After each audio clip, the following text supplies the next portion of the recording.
Hello YouTubers, this is Rhino Dan, and this is my update on my custom seats. So as you can see in this picture right here, that's what they look like from the manufacturer. This was my pictures, the drawings that I sent to them, what I want them to look like. One of the neat things about these custom seats is it makes my bike look totally different than other R3s because it's my design seats, right? You just can't buy them off the shelf. The reason I bought the custom seats to begin with because of my height. At 6'3", I wasn't very comfortable on the bike for long rides, so my knees and my right knee and my hips would hurt after about 45 minutes to an hour on the bike. And that's with shifting and standing up every stoplight or stop sign I could just to get comfortable again. And it was becoming problematic.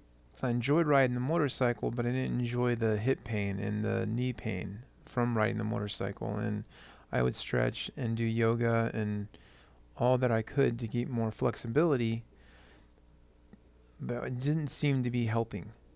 And it maybe helped a little bit, but it wasn't enough to keep me riding because I enjoy riding. It's something I enjoy to do, and being on two wheels is a lot of fun for me. So I had two options. Either A, get a custom seat that raised up my seat height, or B, get rear sets that allow me to move the seat pegs, the pegs down by half an inch or an inch. Right here in that, what you just saw me do in that video right there is I had a high wind situation and I wanted to make sure I was loose on the bars so I wasn't causing the bike to get uh, track weird in the wind.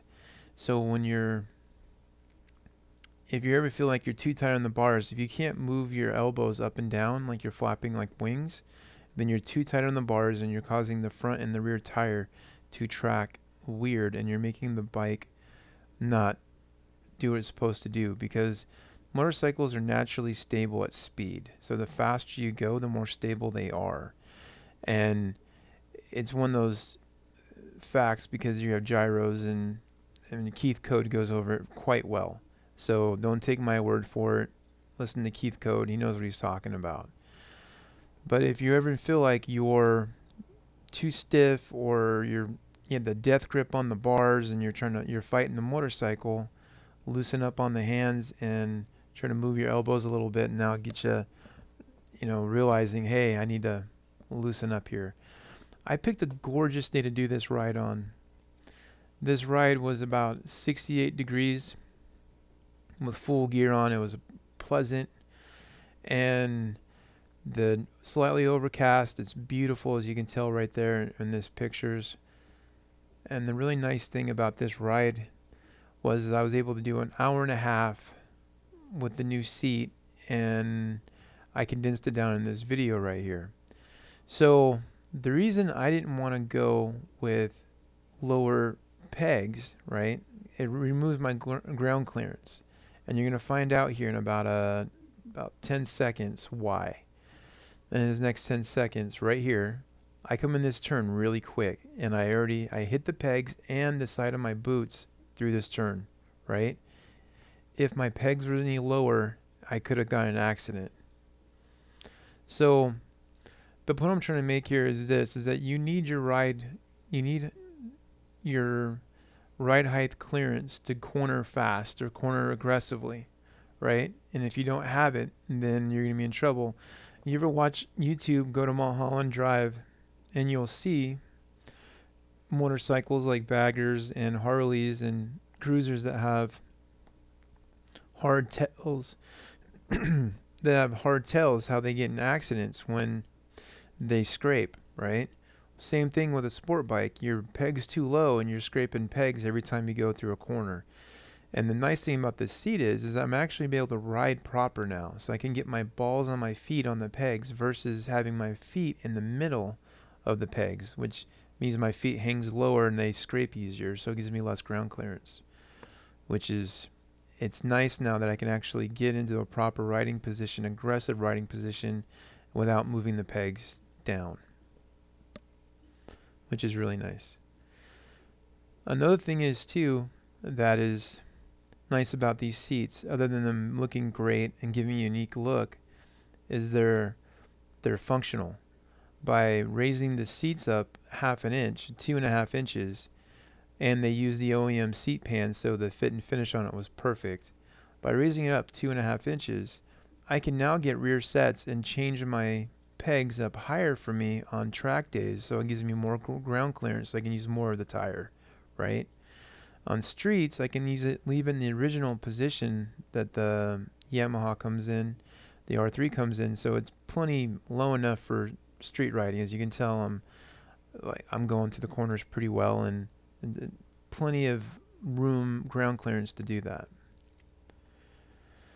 Now, in this video, you can't tell, but I was on the seat pretty much the whole time, and usually at every stoplight or stop sign, I would jump off and stand up and reposition and stretch my knees out, stretch out my hips, and I was in a lot of pain. And in this video, I was sitting on these seats for an hour and a half, and I was fine, right? Now, I might have had some hard points in the seat, but I can't tell versus the OEM seat because I was never on the OEM seat that long, because every time I got a chance to stand up and readjust, I always would take it. So seats are pretty good. Well worth the money. I think it was a good investment for me. Again, I'm a taller rider. And even if you're not a taller rider, you can get a custom seat for your design. They have multiple colors to choose from, which is awesome. You can draw out your designs and they'll make it to your specifications, which is, really cool. And on top of that, it gives your bike a look that you're not like everybody else on the street. The reason I got they sell multiple options when their, they sell it just the seat by itself and the seat and the rear cowl. I got both of them because I went 2.5 inches, which is half an inch more than they do normally, right? So because of that, I needed the rear cowl to go up too, so it stayed in proportion. So I can use the rear cowl as it's meant to be used as a stop for another stability point, because you don't want to use your bars as the grip point. You want to use your knees, the tank, the rear cowl, things like that to hold on to. You don't want to be super tight on the bars, and you don't want to use that as your shifting around point. So, and by having them do the rear cowl too, I was able to keep that going. Normally at this stoplight right here, I'd be totally upright on my feet, doing the cha-cha-cha, getting my legs and arms and hips and everything all stretched out because I'm in severe pain. But I made sure I stayed on the seat and it did fine.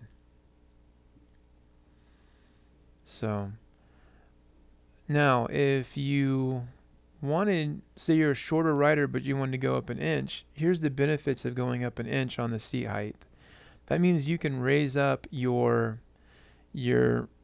rear sets pegs up for track riding and still be comfortable, right? Versus being like smashed and not having leg room, which a lot of people complain about.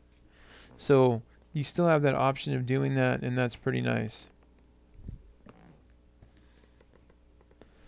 And for a taller rider, everybody's built different. So, I mean, you're going to have to find things that work for you, and this was a solution that works for me. And so other taller riders that want to ride the R3, I highly recommend these seats.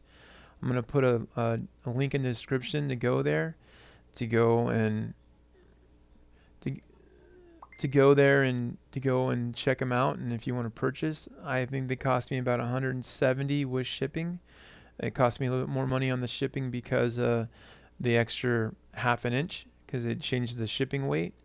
But you can get it, pretty cheap. I tell my Harley friends how much I paid for my seat, and they're like, wow, because they paid $800 for their seat. So it's pretty nice to have a custom seat. So now, if you guys like this video, please like and subscribe, and let me know. Give me comments. Let me know how you like the review. I'll have more parts installed soon, and I'll be doing more reviews pretty soon too. And this is an update on my R3. Have a nice day, YouTube.